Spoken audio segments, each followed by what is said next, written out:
কাতলা মাছ গতকাল রাতে এনেছিল 2 পিস মাছ, ভেজে রাত্রে গরম গরম ভাত খেয়েছিলাম। আর এখানে এই মাছগুলো আজকে রান্না করছি, ঝোল রান্না করব।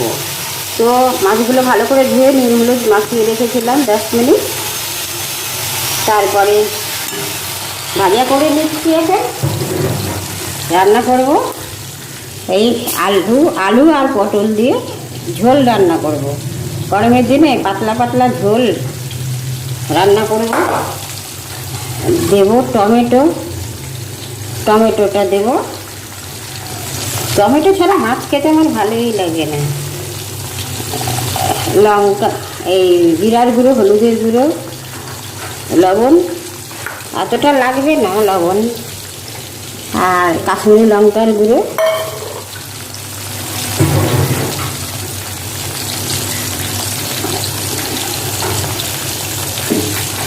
এখানে নিয়েছি আদা কাঁচা লঙ্কা।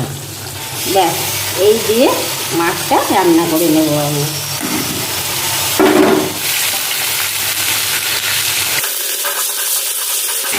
আলু আর পটল দিয়ে মাছের ঝোল রান্না করলে না খুব ভালো লাগে খেতে। গরমের দিনে রিচ খাবার খেতেও ইচ্ছে করে না, এটা দিয়ে একটু ঝোল রান্না করে বেশ ভালোই লাগে।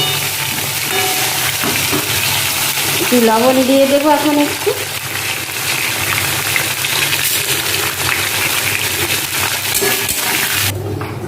আলু পটলগুলো মশলা দিয়ে কষিয়ে ভেজে তারপরে মশলা দিয়ে কষিয়ে জল দিয়ে দিলাম।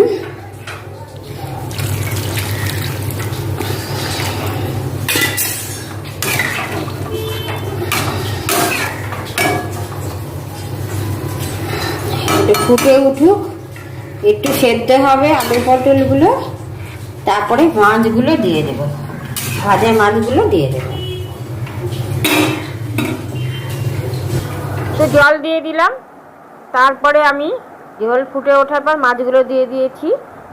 ভালো সেদ্ধ হয়েছে আলু পটলগুলো, আর আমার মাছের ঝোলটা হয়ে গিয়েছে।